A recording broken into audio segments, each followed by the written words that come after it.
जुराब के ऊपर हार्पिक डाल के देखा है कभी? नहीं तो आज ही करके देखिएगा। नारियल को गैस पे रखना बिल्कुल ना भूले। केची को रखने का सबसे आसान तरीका मैं आपको बताऊंगी।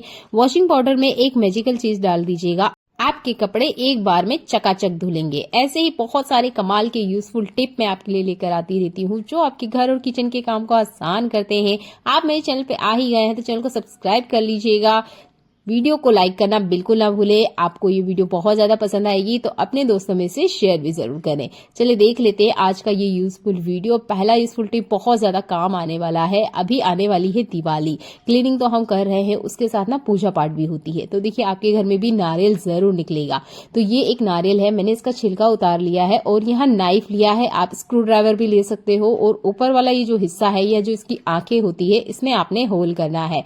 अब आपने क्या करना है, इसके अंदर जितना पानी है वो आपने निकाल देना है। तो देखिए यहाँ पर एक ही जगह होल हो पाया था, तो आपने क्या करना है, इसका जितना पानी है वो निकाल देना है। इसके बाद में हम इस नारियल को क्रैक करेंगे और पूरा का पूरा नारियल निकाल के मैं आपको दिखाऊंगी। बहुत आसान सा हैक है। हम महिलाओं को ना अक्सर ये काम करने में काफी ज्यादा दिक्कत होती है। हमें हमारे हाथों का बहुत ज्यादा ध्यान रखना होता है। अगर थोड़ी सी अभी कट लग गया ना तो हमारे एक काम के चक्कर में 1000 काम रुक के रह जाते हैं। तो ये हैक आप हमेशा अपनाएं जब भी आप नारियल को क्रैक करना चाहती हैं या उसे आपको घर में तोड़ना है।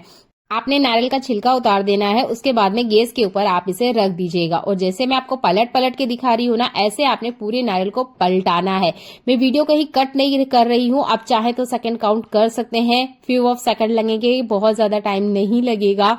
जैसे जैसे मैं पलट रही हूँ बस आपने इस तरीके से अच्छे से इसको पलट देना है। नारियल हल्का सा रूम टेम्परेचर पे आ जाए, एकदम ठंडा मत होने दीजिएगा। जैसे ही रूम टेम्परेचर पे आ जाए, पकड़ सकते हो आप, तब आप हैमर लीजिए या इस तरह की आपकी जो किचन की मुसल होती है उसे लीजिए और बस हल्के हल्के से आपने टैप करना है। ये देखिएगा, बिल्कुल आप आंखों के सामने देखेंगे कि नारियल का जो छिलका है वो गिरी से अलग हो चुका है। चाहे तो आप यहाँ खोल सकते हैं। मुझे आपको पूरा नारियल निकाल के दिखाना है इसलिए मैं और हल्का हल्का इसको टैप कर रही हूँ ताकि ये पूरा ही निकल के आए। और ऊपर से इसको टैप कर लेते हैं। ये काम ना हर कोई कर सकता है, छोटा बच्चा भी कर लेगा ये काम, पर हम महिलाओं को दिक्कत होती है इसलिए मैं आपको ये करके दिखा रही हूँ। बहुत आसान सा हैक है। इससे क्या होता है कि जो नारियल का कवर है वो है ना गिरी से बिल्कुल अलग हो जाता है। जैसे ही आप इसे गैस पे रखोगे ये बिल्कुल ही नारियल गिरी की छिलके से बिल्कुल अलग हो जाता है। बस हल्का सा और यहाँ टैप करना पड़ेगा। यहाँ पर मैंने गरम नहीं किया था। अगर आप पूरी तरीके से इसको गरम करोगे ना, आंख वाला हिस्सा मैंने छोड़ दिया था, अगर गरम करोगे ना तो और आसानी से निकल जाएगा। ये देखिए पूरा का पूरा गिरी मैंने आपको निकाल के बताया है। ये जो नारियल है ना ये पानी वाला नारियल था इसलिए यहाँ पे थोड़ा सा क्रैक हो गया है। अगर आप सूखा नारियल निकालने जाओगे वो तो 100% निकल के आ जाएगा। तो ये नारियल को तोड़ने का बिल्कुल ही सही तरीका है। इसी तरीके को आप अपनाएं।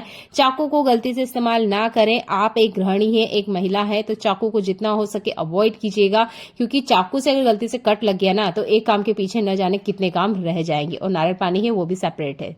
देख लेते हैं अगला यूजफुल हैक। कैंची का इस्तेमाल हर घर में किया जाता है। मेरे घर में भी कैंची का इस्तेमाल किया जाता है। हम 3 बड़े लोग हैं, एक छोटा बच्चा है, तो हम सबको कैंची चाहिए। बच्चे को क्राफ्ट के काम के लिए चाहिए, मुझे किचन में ग्रोसरी कट करने के लिए चाहिए और हस्बैंड को भी चाहिए। अब क्या होता है, हम कहीं बाहर जाते हैं तब भी ये कैंची हमारे साथ ही जाती है। अब कैंची को साथ में ले जाना है या कैंची को रखने का सही तरीका आपको जानना है तो आप ले लीजिए पेन के कैप। पेन खत्म हो जाता है उसके बाद में इन कैप को गलती से मत फेंकिएगा। आपने क्या करना है, सीजर को इस तरीके से बंद करना है और ये जो कैप है ये आपने इस तरीके से इंसर्ट कर देना है। थोड़ा सा प्रेशर लगाइएगा तो ये अच्छे से फिक्स हो जाएगी। जैसे मैं आपको दिखा रही हूँ तो मेरे पास 3 कैंची है, तीनों के ऊपर मैं आपको लगा के दिखा रही हूँ। कैंची के साइज से कोई फर्क नहीं पड़ता है। जिस भी साइज की आपकी कैंची हो उसमें ये आराम से बैठ जाएगा क्योंकि कैंची नीचे की तरफ से थोड़ी फैली हुई होती है और ऊपर की तरफ ये पतली होती है, इसलिए बहुत आसानी से ये पेन केप इसके अंदर बैठ जाएगा। बहुत ही आसान सा ये टिप है, आप इसे अपनी लाइफ में जरूर अपनाएं अगर आपके घर में भी कैंची का इस्तेमाल किया जाता है।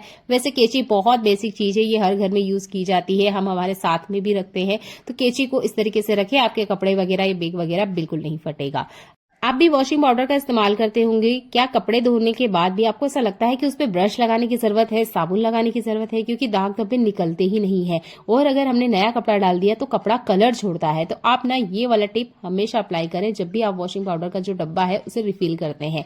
आपने लेना है 1 चम्मच नमक यहाँ पर ये आधा केजी के आसपास ही है, इसलिए मैंने 1 चम्मच लिया है। 1 केजी के बीच में आपने 2 चम्मच नमक डालना है और उतनी ही क्वांटिटी में हमें मीठा सोडा डालना है। ये 2 चीज आप डालोगे ना तो आप देखोगे जितना भी मेल कपड़ों के अंदर रहता है वो अच्छे से फूल जाता है। और अगर आपने गलती से नया कपड़ा गला भी दिया है कपड़ों के बीच में तो कोई दिक्कत नहीं है, एक कपड़े का कलर दूसरे कपड़े में नहीं जाएगा। आपको सिर्फ ब्रश लगाना होगा, अलग से साबुन लगाने की जरूरत नहीं होगी। बहुत बार ये कंप्लेन आती है, हमने कपड़े को आधे घंटे तक गलाया सर्फ के पानी में, फिर भी कपड़ों पे साबुन भी लगाना पड़ता है, ब्रश भी लगाना पड़ता है। तो इस हैक को आप अपनी लाइफ में अपनाएं। ऐसा ही अगला यूजफुल हैक बहुत ज्यादा काम आने वाला है। दिवाली आने वाली है, हर घर में दिए जलेंगे, तो यहाँ पर मेरे पास सिंपल सा एक दिया है जो कि मैं पानी के पास रखती हूँ, जिसे परिहार भी कहते हैं, वहां पर मैं इसे लगाती हूँ। अब देखिए जो बाती है आपने इस तरीके से कर लेना है। यहाँ पर एक बहुत छोटा सा जो टिप है वो आप अप्लाई करोगे तो आपकी जो बाती है ना वो पूरी रात जलेगी। ऐसा नहीं है कि तेल खत्म होने से पहले ही खत्म हो जाएगी, या जलते जलते नीचे दिए में बाती आ जाती है। तो आपने ये एल्यूमिनियम फॉइल पेपर का टुकड़ा लेना है। मैंने आपको इतना सा टुकड़ा बताया है, इससे भी बहुत छोटा लगेगा आपको, बहुत ज्यादा यहाँ नहीं लगने वाला है। मैं इस तरीके से आपको फोल्ड करके दिखा रही हूँ। अब आपने क्या करना है, ये बाती लेना है और यहाँ पर इसके मुंह से थोड़ा सा नीचे वाले हिस्से पे यहाँ पे हल्के से इसको रोल कर दीजिएगा, इस तरीके से जैसे मैं आपको दिखा रही हूँ। जैसे मैंने कहा आपको कि ये एल्यूमिनियम फॉइल पेपर का टुकड़ा बड़ा है तो मैं इसको थोड़ा सा कट कर लूंगी, इतने की जरूरत नहीं है, बहुत छोटा सा टुकड़े की जरूरत होगी। तो इस दिवाली आप क्या कीजिएगा, जितनी बाती आप बना रहे हो ना उस पर एल्यूमिनियम फॉइल पेपर की इस तरीके से एक परत भी लगा दीजिएगा। इसके बाद में आप इसे दिए में डिप करिएगा और इस दिए को जलाइएगा। होता क्या है कि इसमें तेल तो होता है पर उसके बावजूद भी जो बाती होती है जल जाती है, जिसकी वजह से ये दिया बिना तेल खत्म किए ही खत्म हो जाता है। तो आपने ये एल्यूमिनियम फॉइल पेपर वाला टुकड़ा यूज करना है, बाती पे इस तरीके से लगा दीजिएगा। अब आपका दिया जलाइएगा, पूरा तेल जब तक खत्म नहीं होगा तब तक ये आपकी बाती जलेगी। एल्यूमिनियम फॉइल पेपर है, ये एक रुकावट का काम करेगा, आपकी बाती को पूरी तरीके से जलने नहीं देगा। सिंपल सा हैक है पर इस दिवाली पर ये आपको सबसे ज्यादा काम आएगा। इसे अपनी लाइफ में और इस दिवाली अपनाएं। ऐसा ही कमाल का यूजफुल हैक है जुराब से जुड़ा हुआ। तो मेरे यहाँ एक जुराब लिया है, कलर सफेद लिया है ताकि आप फर्क देख पाए कि मैंने इसके ऊपर हार्पिक ही डाला है। अब हार्पिक हमने डाल लिया है तो अब इसका यूज भी कर लेते हैं। आप इस तरीके से फोल्ड कर लीजिएगा। हार्पिक को ना हम हाथों से टच नहीं कर सकते।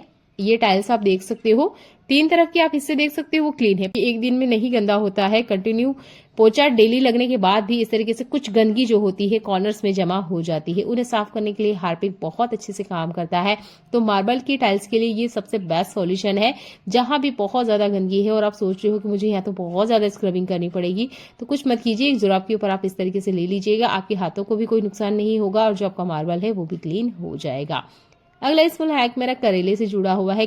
करेले का नाम सुनते ही आधे लोगों का मुंह कड़वा हो जाता है क्योंकि ये कड़वा ही होता है। तो इसे खाएं तो खाएं कैसे? मैंने भी ना पहली बार जब करेला खाया था तो मुझे ये बहुत ज्यादा कड़वा लगा था। बहुत बार तो मैं इसे इग्नोर भी करती थी कि नहीं बनाओ।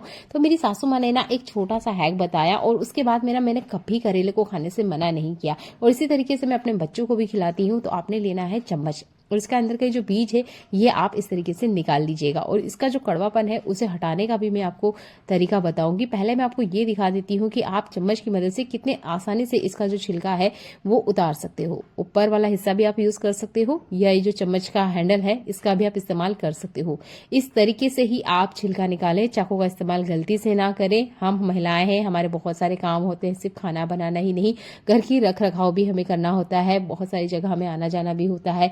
तो अपने हाथों का ध्यान विशेष करके हमें रखना चाहिए। तो आप चाकू का इस्तेमाल ना करें, चम्मच का ही इस्तेमाल करें। मैं भी एक महिला हूं तो मुझे अच्छे से पता है कि एक छोटा सा भी कट जब चाकू वगैरह से लग जाता है हम महिलाओं को दूसरे काम करने में कितनी ज्यादा दिक्कत होती है। तो आप चम्मच का इस्तेमाल करें इसका गूदा निकालने के लिए। सिंपल सा ट्रिक है, इसे इस्तेमाल करें। अब बात कर लेते हैं कड़वे करेले का कड़वापन निकालें कैसे।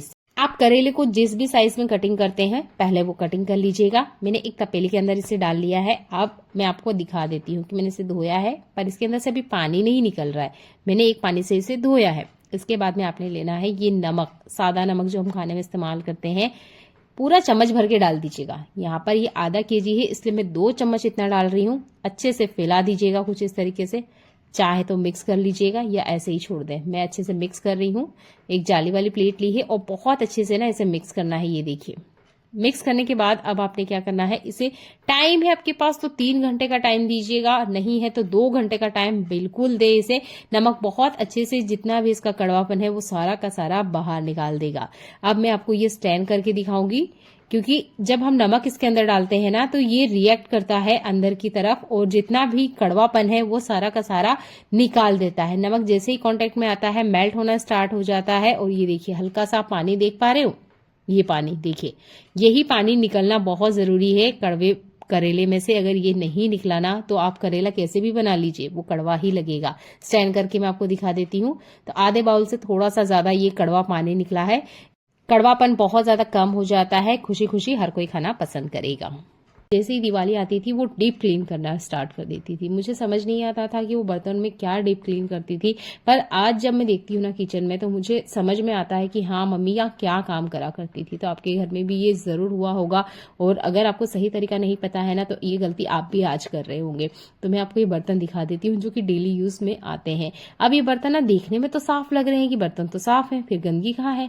बर्तन को आप इस तरीके से पलट के देखिएगा, बर्तनों की डिजाइन कुछ इस तरीके से होती है कि यहाँ ना काफी सारी गंदगी इकट्ठा हो जाती है। तो मेरी मम्मी जो करती थी, पहले मैं वो आपको दिखा देती हूँ, वो लेती थी नाइफ और इस तरीके से ना उस पर चलाती थी। ये देखिए जैसे मैं आपको दिखा रही हूँ, इस तरीके से चलाती थी तो ये जितनी भी गंदगी है ये निकल जाती थी। जैसे मैं आपको दिखा रही हूँ, देखिएगा जैसे जैसे आप घुमाओगे ये जितनी भी कटोरी है, प्लेट है या इस तरह की कोई डिजाइनर आपके पास ग्लास है, कढ़ाई है, कोई सा भी ऐसा बर्तन जिसपे से आप इस तरीके से कॉर्नर में से गंदगी निकाल सकते हो, वहां आप चाकू का इस्तेमाल कर सकते हो। चाकू का इस्तेमाल करना आपको रिस्की लगता है कि नहीं भाई इससे हाथ कट लग सकता है, तो आप चाकू का इस्तेमाल ना करें। पहले मैं आपको इस नॉर्मल सी साफ कटोरी के ऊपर से निकलने वाली गंदगी दिखा देती हूँ। बहुत छोटी है पर ये गंदगी तो है। अब बर्तनों को डीप क्लीन करना है तो आप चाकू का इस्तेमाल करें, अगर नहीं करना चाहते हो तो आप ना सिर्फ मात्र 20 रुपए का खर्चा कीजिएगा। ये लोकल मार्केट में आपको बहुत आसानी से मिल जाएगा। ये होता है स्टील वाला ब्रश। ये मेरी क्लीनिंग में बहुत ज्यादा हेल्प करता है, आपकी भी ये करेगा। आप अगर बर्तनों को डीप क्लीन करना चाहते हो तो इस ब्रश को अपने घर में लेकर आइएगा। कैसा भी आपका बर्तन हो अच्छे से इसकी गंदगी निकाल देता है, जैसे मैं आपको दिखा रही हूँ। अगर आपको ऐसा लगता है कि बर्तन साफ है तो आप उसे थोड़ा सा आंगन में या धूप में रख के देखिएगा। अगर उसमें कीट लगा हुआ है साइड कॉर्नर में तो इसे क्लीन करें। चाहे तो आप यहाँ पर बर्तन लिक्विड, बर्तन धोने का साबुन का इस्तेमाल कर सकते हैं ताकि बहुत अच्छे से क्लीनिंग भी हो जाए और ये कॉर्नर जो है वो साफ भी हो जाए। अब मैं ब्रश से क्लीन करके आपको दिखा रही हूँ। मैंने बर्तनों को बहुत पास से देखा है, बर्तन के जो पीछे वाले हिस्से हैं ये बिल्कुल भी गंदे नहीं है। आप बर्तन क्लीन करने के लिए डिश वॉशर का इस्तेमाल करते हैं तो आपको ये टिप अपनाने की जरूरत नहीं है। आपके जो बर्तन है वो आपको क्लीन मिलेंगे, क्योंकि डिश वॉशर में जो बर्तन है वो गर्म पानी से धुलते हैं तो वहां कभी भी चिपचिपी गंदगी इस तरीके से बर्तनों में आपको नहीं मिलेगी। देखने के लिए आपका बहुत सारा धन्यवाद।